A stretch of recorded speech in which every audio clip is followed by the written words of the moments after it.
Hi అండి. అందరూ ఎలా ఉన్నారు? మేమైతే చాలా బాగున్నాం. మీరు కూడా హ్యాపీగా ఉండాలని కోరుకుంటున్నాను. ముందుగా అందరికీ వినాయక చవితి శుభాకాంక్షలండి. ఆ విఘ్నేశ్వరుని దయ వల్ల మీ లైఫ్‌ల్లోనూ, మీరనుకుంటున్న పనుల్లోనూ ఎలాంటి విఘ్నాలు లేకుండా సంతోషంగా మీరనుకున్న పనులన్నీ చక్కగా జరిగిపోవాలని కోరుకుంటున్నాను. మీరు కూడా మా కోసం కాస్త అలాగే కోరుకోండి. ఇక ప్రతి సంవత్సరం లాగానే ఈ సంవత్సరం కూడా నేను వినాయక వ్రతకల్పం బుక్ ఉంటుంది కదండీ! దాన్నైతే చదువుకుంటూ వినాయక పూజని చేసుకున్నాను. సో, ఆ పూజ నేనెలా చేసుకున్నాను, ఏంటనేది ఈ వీడియోలో చూపిస్తాను. వీడియో నచ్చితే తప్పకుండా లైక్ చేయండి. అలాగే మన ఛానల్‌ని సబ్స్క్రైబ్ చేసి నా ఈ యూట్యూబ్ జర్నీలో నాకు సపోర్ట్‌గా ఉండండి. పదండి ఇక మా వినాయకుని పూజని చూద్దురు.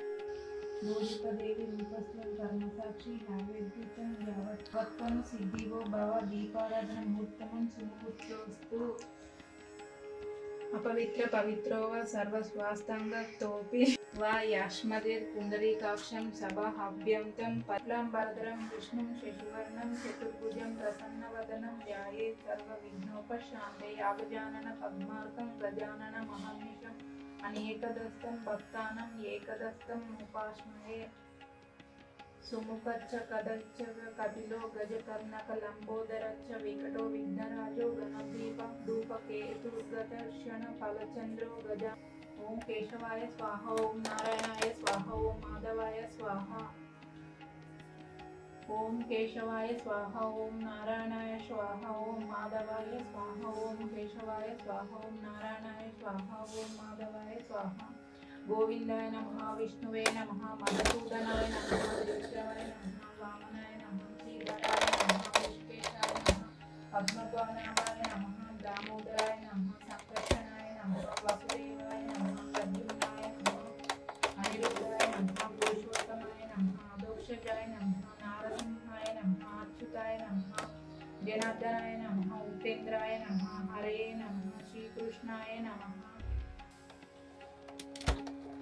తిష్టత్తు భూత పిశాచ ఏతే భూమి బరాక ఏతేషామావిరోధన బ్రహ్మకర్మ సమరభే ఓం భూం భువ ఓం భూం భువ ఓం మహ ఓం జనం ఓం తం ఓం సత్యం ఓం తచ్చవిరుణ్వరేణ్యం భర్గో దేవస్య ధీమహి ధియో యో న చ ప్రచోదయాత్ ఓమపో జ్యోతిరసోమృతం భూం బ్రహ్మ భృగ వసూర్వరోం ఉపతస్తామధురిక్షాయ ద్వారా శ్రీ పరమేశ్వరముద్దిశ్య శ్రీ పరమేశ్వర ప్రీత్యర్థ శుభే శోభానా ముహూర్తే శ్రీ మహావిష్ణు రాజ్యజ్ఞే ప్రవర్తమానస్య ఆద్య బ్రహ్మణ ద్వితీయపాదే శ్వేతహరకల్పే వైశ్వచ మాన్వంతరే కలియుగే ప్రథమపాదే జంబుద్వీపే భరతవర్షే భరతఖండే మేరో దక్షిణ దిగ్భగే శ్రీశైలస్య वायव्य प्रदेशे कृष्णा गोदावरी मध्य प्रदेशे स्वगृहे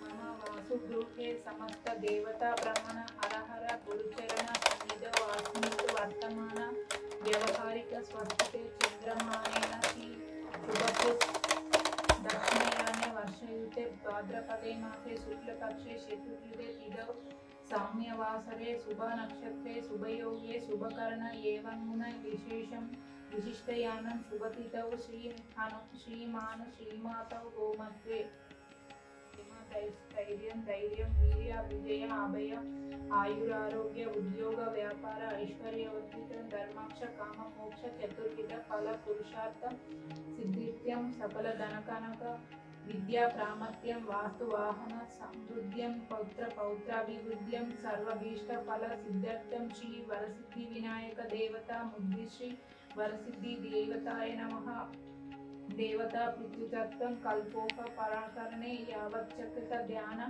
आवाहनादि षोडोपचारोचर पूजा करिष्ये गंधं समर्पयामि कुंकुम समर्पयामि गंधस्योपारि अलंकरणार्थ अक्षंतं समर्पयामि अक्षिंतलेंడి ఇక్కడ దేవుడికి ఇక్కడ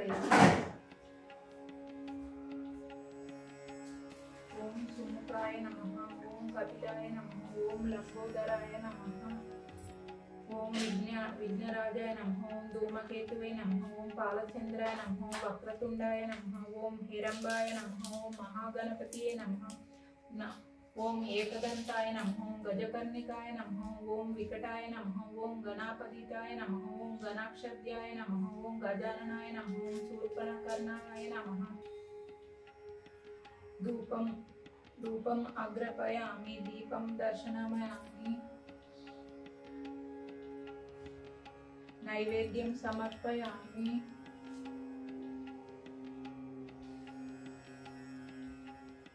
ఓం పూర్వస్సు తచ్చవితుర్వదేవం భర్గో దేవస్య ధీమహి ధియో యో న ప్రచోదయాత్. ప్రాణాయ స్వాహ, ఓం అపనాయ స్వాహ, ఓం వ్యానాయ స్వాహ, ఓం ఉదనాయ స్వాహ, ఓం సమనాయ స్వాహ, ఓం గణాధిపతియే నమః. యదభాగం గుండం నివేదయామి.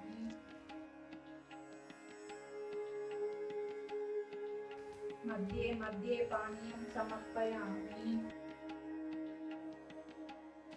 ప్రోక్షయామి, పాదౌ ప్రోక్షయామి, ముఖే ఆచమనీయం సమర్పయామి. ఓం భవసంచిత పాపం విద్వాంసన విచక్షణం విఘ్నందాకర భస్వంతం విఘ్నరాజ మహం భజే. ఏకదంతం శూర్పకర్ణం గజవక్రం చతుర్భుజం పాశాంకుధరం దేవం దయజిత్యం వినాయకం ఉత్తమం గణనాథస్య వ్రతం సంపర్కం శుభం భక్తభీష్టప్రదం తస్మాత్ ధ్యాయేతం విఘ్ననాయకం ధ్యాయేద్గజాననం దేవం తప్తకాంచనం సన్నిభం చతుర్భుజం మహాకాయం సర్వభరణం భూషితం శ్రీ సిద్ధి బుద్ధి సమేత వరసిద్ధినాయక స్వామినే నమః. ధ్యానామి.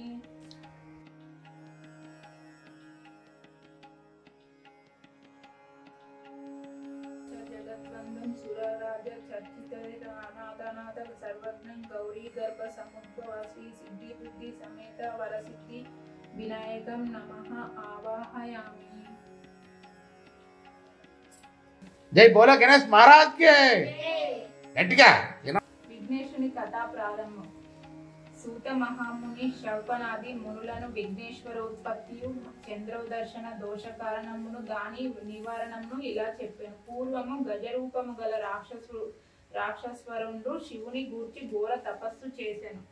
అతని తపస్సుకు మెచ్చి పరమేశ్వరుడు ప్రత్యక్షమై ఒక వరం కోరుకోమనను. అంత గజాసురుడు పరమేశ్వరుని స్తుతించి, స్వామి నీవు ఎల్లప్పుడూ నా ఎదరమందు నివసించి ఉండమని కోరెను. భక్త సులభుడగు శ్రీ పరమేశ్వరుడు అతని కోరిక తీర్చే గజాసురుని ఉదరమందు ప్రవేశించెను. కైలాసమున పార్వతీదేవి భర్త జాడ తెలియక పలు ప్రదేశాలలో అన్వేషించుతూ కొంతకాలమునకు గజాసురుని గర్భంలో ఉన్నాడని తెలుసుకొని రప్పించుకొను మార్గం తెలియక పరితపించుతూ విష్ణుమూర్తిని ప్రార్థించి తన పతి వృత్తాంతం తెలిపి, మహాత్మా నీవు పూర్వము భస్మాసురుని బారి నుండి నా పతిని రక్షించి నాకు యోసంగితివి. ఇప్పుడు కూడా ఉభయాంతరముచే నా పతిని రక్షింపుము అని విలపింప శ్రీహరి పార్వతీదేవిని ఓదార్చి ధైర్యము చెప్పి పంపెను. అంత హరి బ్రహ్మద దేవతలను పిలిపించి పరమేశ్వరుని రప్పించుటకై గజాసుర సంహారమునకు గంగిరెద్దు మేళమే సరి అయినదిగా నిశ్చయించి నందిని గంగిరెద్దుగా ముస్తాబు చేసి బ్రహ్మాది దేవతలందరి చేత తలొక వాద్యమును దమరింపచేసి తానును కూడా చిరుగంటలు సన్నాయిలు తీసుకొని గజాసురపురానికి వెళ్ళి జగన్మోహనంబుగా వాయిద్యాలతో నందిని ఆడించుతుండగా ఆ గజాసురుడు విని వారిని తన చెంతకు పిలిపించి తన భవనమందు ఆడింపమని కోరెను. బ్రహ్మాది దేవతలు వాద్య విశేషంబుల బోరు సలుప జగన్నాటక సూత్రధారియగు హరి విచిత్రముగా గంగిరెద్దును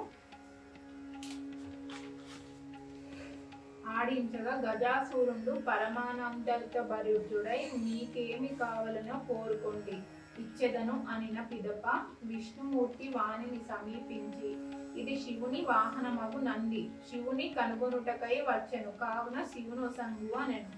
ఆ మాటలకు గజాసురుడు నివ్వెరపడి అతనిని రాక్షసంతకుడగు శ్రీహరిగా గ్రహించి తనకు మరణమే నిశ్చయమనుకొనుచు తన గర్భస్థుండముకు పరమేశ్వరుని నా శిరసు త్రిలోక పూజ్యముగా చేసి నా చర్మము నీవు ధరింపుమని ప్రార్థించెను. విష్ణుమూర్తి అంగీకారము తెలిపి నందిని ప్రేరేపించెను. నంది తన కొమ్ములతో గజాసురుని చీల్చి సంహరించెను. అంత శివుడు గజాసుర గర్భము నుండి బహిర్గతుడై విష్ణుమూర్తిని స్తుతించెను.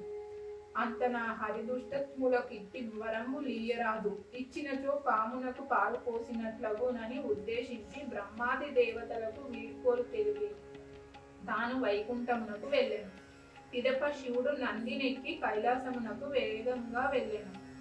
కైలాసంబున పార్వతీదేవి భక్తరాకను దేవాదుల వలన విని సంతోషించి పరమేశ్వరుని స్వాగత సన్నాహానికై అభ్యంగన స్నానాలంకరణ ప్రయత్నంలో తనకై ఉంచిన నలుగు పిండితో ఒక ప్రతిమ చేయగా అది చూడముచ్చటైన బాలుని రూపంగా ఉండెను. ఆ రూపానికి పాన ప్రతిష్ఠ చేయాలనిపించి అంతకు పూర్వం తన తండ్రి నుండి పొందిన మంత్రఫలముతో ఆ ప్రతిమ ప్రాణ ప్రతిష్ఠ చేసెను. ఆ దివ్య స్వరూపుడైన బాలుణ్ణి వాకిట ముందు కాపుగా ఉంచి ఎవ్వరిని లోనికి రానియవద్దని తెలిపెను. స్నానాంతరము పార్వతి సర్వభారణములు అలంకరించుకొనుచు పతి ఆగమనమునకు నిరీక్షించుచుండెను. అప్పుడు పరమేశ్వరుడు నందిని అధిరోహించి వచ్చి లోపలికి పోవగా వాకిలి ద్వారమునున్న బాలుడు అడ్డగించెను. బాలుని ధిక్కారానికి కోపం వచ్చిన శివుడు తన మందిరమునకు తనకే ధిక్కరింప అని రౌద్ర రూపంలో తన త్రిశూలముతో బాలుని కంఠము తొలగించి లోపలకు వెళ్ళెను. అంత పార్వతీదేవి భర్తను చూసి ఎదురు వెళ్లి ఆర్ఘ్యపాద్యుతలచే పూజించి వారి విరువును పరమానందమున ప్రియ సంభాషణములు ముచ్చటించుకొనుచుండగా ద్వారం దగ్గర ఉన్న బాలుని ప్రస్తావన వచ్చెను. అంత మహేశ్వరుడు తాను చేసిన పనికి చింతించి గజాసురుని శిరస్సుని బాలునికి అతికించి ప్రాణము ప్రసాదించి గజాననుడు అని పేరు పెట్టెను. అతనిని పుత్ర ప్రేమంబున ఉమామహేశ్వరులు పెంచుకొనుచుండిరి. గజాననుడు తల్లిదండ్రులను పరమభక్తితో సేవించుచుండెను. అతడు సులభంగా ఎక్కి తిరుగుటకు అనింద్యుడగు ఒక ఎలుక రాజును వాహనముగా చేసుకొనెను. కొంతకాలమునకు పార్వతీ పరమేశ్వరులకు కుమారస్వామి జనించెను. అతడు మహాబలశాలి. అతని వాహన రాజ్యము నెమలి. దేవతల సేనానికుడైన ప్రఖ్యాతిగాంచి ఉండెను. ఒకనాడు దేవతలు మునులు పరమేశ్వరుని ప్రార్థిస్తూ తమకు ఏ పని చేసినా విద్యాలు కలగకుండా ఒకరిని అధిపతిగా నియమించమని కోరిరి. గజాననుడు తాను పెద్దవాడవు గనుక అయ్యాధిపత్య ఇవ్వమని కోరెను. గజాననుడు మరగుజ్జువాడు అసమర్థుడు గనుక అయ్యాధిపత్యము తనకే ఇవ్వమని కుమారస్వామి కూడా తండ్రిని వేడుకొన్నాడు. సమస్య పరిష్కారానికి శివుడు ఇరువురు కుమారులను చూచి మీలో ఎవ్వరు ముల్లోకాలను పుణ్యాదు నదులలో స్నానం చేసి ముందుగా నా వద్దకు వచ్చెదరో వారికి ఈ ఆధిపత్యం ఇచ్చెదను అని పరమేశ్వరుడు తెలిపిన వెంటనే కుమారస్వామి నెమలి వాహనం ఎక్కి వాయువేగంగా అంత గజాననుడు కిన్నుడై తండ్రిని సమీపించి ప్రాణమిచ్చి అయ్యా, నా అసమర్థత మీకు తెలిసి కూడా ఈ పరీక్ష తగునా? నీ పాద సేవకుడను నా యందు కటాక్షించి తగు ఉపాయము తెలిపి రక్షింపవే అని ప్రార్థించగా మహేశ్వరుడు దయతో కుమార ఒకసారి నారాయణ మంత్రం పఠించు అని నారాయణ మంత్రాన్ని ఉపేక్షించను. సకృతు నారాయణేత్యుత్తమనం కల్పశతంత్రణం గంగానది సర్వతైతే స్నాతో పవతి పుత్రక. అంత గజాననుడు సంతోషించి అత్యంత భక్తితో ఆ మంత్రము జపించుతూ తల్లిదండ్రులను 3 సార్లు ప్రదక్షిణ చేయుచు కైలాసమున ఉండెను. ఆ మంత్ర ప్రభావంతో అంతకు పూర్వము గంగానదికి స్నానానికి వెళ్లిన కుమారస్వామికి తన అన్న గజాననుడు ఆ నదిలో స్నానమాడి తనకెదురుగా వస్తున్నట్లు కనిపించింది. ఆ విధంగా అతడు 3,50,00,000 నదుల కూడా అలాగే చూచి ఆశ్చర్యపడుచు కైలాసమునకు వెళ్లి తండ్రి సమీపంలో ఉన్న గజానుని చూసి నమస్కరించి తన బలమును నిందించుకొని తండ్రి, అన్నగారి మహిమ తెలియకట్లింటిని క్షమింపుము, ఈ ఆధిపత్యము అన్యగారికే ఇవ్వుము అని ప్రార్థించాను. అంత పరమేశ్వరునిచే భద్రపద శుద్ధ చతుర్థి నాడు గజాననుడు విఘ్నాధిపత్యం స్వీకరించడం ద్వారా విఘ్నేశ్వరునిగా కీర్తింపబడుతున్నాడు. ఆనాడు సర్వదేశస్థులు విఘ్నేశ్వరుని తమ విభవలంబు కొలది కుడుములు, అప్పములు, మున్నగు పిండి వంటకాలు, టెంకాయలు, పాలు, తేనె, అరటి పండ్లు, పానకము, వడపప్పు మొదలగునవి సమర్పించి పూజించగా విఘ్నేశ్వరుడు సంతోషంతో కుడుములు మొదలైనవి భుజించి కొన్ని తన వాహనమైన ఎలకకు ఇచ్చి కొన్ని చేత ధరించి భుక్తాయాసంతో సూర్యాస్తమయం వేళకు కైలాసమునకు వెళ్లి తల్లిదండ్రులకు వంగి నమస్కారము చేయగా ఉదరము భూమికి ఆని చేతులు భూమి అందవయే ఈ విధంగా ప్రాణమాయ చేయుటకు శ్రమించుచుండగా శివుని శిరంబున ఉన్న చంద్రుడు చూసి వికటంబుగా నవ్వెను. అంత రాజదృష్టి సోకిన రాలు కూడా నున్నగు అన్న సమేత నిజమగునట్లు విఘ్నదేవుడు ఉదరము పగిలి అందున్న కుడుములు తదితరములన్నీ బయటకు దొర్లెను. అతడు మృత్యుండయే. పార్వతి శోకించి చంద్రుని చూచి, పాపాత్ముడ, నీ దృష్టి తగిలిన నా కుమారుడు మరణించెను.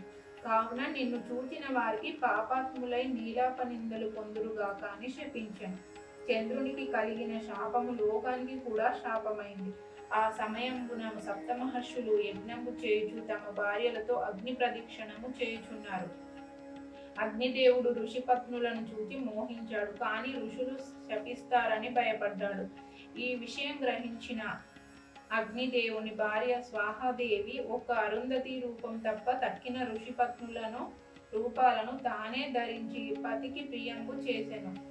ఇది చూసిన ఋషులు అగ్నిదేవునితో, ఉన్నవారు తమ భార్యలే అని శంకించి తమ భార్యలను విడినారిది. పార్వతీ శాపనంతరము ఋషిపత్నులు చంద్రుని చూచుటచే వారికి నీలాపనిందలు కలిగినది. ఋషిపత్నుల యాపద పరమేష్ఠుకి విన్నంచుకున్న పిదప ఆయన సర్వజ్ఞుడగుటచే అగ్నిహోత్రుని భార్య స్వాహాదేవియే ఋషిపత్నుల రూపము దాల్చి వచ్చుట తెలియపరచి సప్త ఋషులను సమాధానపరిచెను. వారితో కూడా బ్రహ్మ కైలాసమున కేతించి ఉపామహేశ్వరుల సేవించి మృతుడై పడి ఉన్న విఘ్నేశ్వరుని బ్రతికించి ముదంబు గూర్చే. అంత దేవాదులు, ఓ పార్వతీదేవి, నీవిచ్చిన శాపము వలన లోకములకెల్ల కీడు వాటిల్లుచున్నది, దానిని ఉపసంహరింపుము అని ప్రార్థించగా పార్వతీదేవి అంగీకరించి ఏ రోజున విఘ్నేశ్వరుని చూసి చంద్రుడు నవ్వెనో ఆ రోజున చంద్రుని చూడరాదు అని శాపమును ఉపశమనము చేసెను. అంత బ్రహ్మాదులు సంతోషించి తమ గృహములకేగి భాద్రపద శుద్ధ చతుర్థి నాడు మాత్రము చంద్రుని చూడకుండా జాగ్రత్త వహించి సుఖముగా ఉండిరి. భాద్రపద శుక్ల చవితి నాడు విఘ్నేశ్వరుని పూజించి మోదకాలు, పండ్లు, కుడుములు ప్రత్యేకించి దోసపండు నివేదన మునపరించవలనని సూచించెను. అప్పుడు చంద్రుడు కూడా వ్రతమునర్చి వినాయకుని అనుగ్రహమును పొందెను. అంతటా వినాయకుడు ఒక్క తన అవతారమైనది భాద్రపద శుక్ల చవితి నాటి రాత్రి తప్ప మిగిలిన రోజులలో చంద్రుడు చూచినను ఎట్టి నిందలు కలగవని శాప విమోచనము ఇచ్చెను. అంతటా భాద్రపద శుక్ల చవితి నాటి చంద్రబింబమును చూడట వలన జరిగిన విపరీతాలను స్వయంగా అనుభవించిన శ్రీకృష్ణుడు పరమాత్మ తనకు కలిగిన నిందలను పోగొట్టుకొనుటకై నారదుని సలహా మేరకు శ్రీకృష్ణుడు వినాయక వ్రతమును ఆచరించెను. వెంటనే వినాయకుడు ప్రత్యక్షమై శ్రీకృష్ణునికి వచ్చిన అపనిందలు తొలగిపోవునని మంగళవాక్కులు పలికెను. అంతటా శ్రీకృష్ణుడు తను సమర్థతతో ఇంత కష్టపడి గాని సామాన్యులకది ఎట్లు సాధ్యమగునని కావున లోకమంతటికి అనుగ్రహింపమని కోరెను. భాద్రపద శుక్ల చవితి నాటి ఉదయం తనను పూజించి కోపాక్యమును చదివినా విన్నా చంద్రుని చూచినను ఎటువంటి అపనిందలు కలగవని వినాయకుడు వరమించెను. ఈ వృత్తాంతంలో దేవతలు, మహర్షులు, ప్రజలెవ్వరూ వినాయకుని యథాశక్తి పూజించి కోరికలు నెరవేర్చుకుంటూ సుఖముగా ఉన్నారని సూత మహాముని శనౌకాది మునులతో ఈ వృత్తాంతము తెలిపెను. దీనిలో ఏ మాత్రం ఏమరుపాటు తగదని శమంతకోపాఖ్యానంలో శ్రీకృష్ణ పరమాత్మ వృత్తాంతం ద్వారా సృష్టించెను. అందువలన ఈ శమంతకోపాఖ్యానం అనగా అందులో హితబోధనం చెప్పుకొని గణేశతత్వం పట్ల భక్తి వినయములతో శిరమున అక్షింతలు ఎడల చవితి చంద్రుని చూచినను నిష్కారణంగా నిందా భయం ఉండదని లోకులకు వరము ఇచ్చినారు. మచ్చదామి చమరణేమి విచయామి నృత్యం దర్శయామి గీతం శ్రవయామి ఆందోళిక నరయోధాయామి గజానరోహయామి అశ్వనరోహయామి సమస్త రాజోపరసాయ భక్తోపచారాయ శక్తోపచార పూజన్ సమర్పయామి.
గణేశాయ నమః.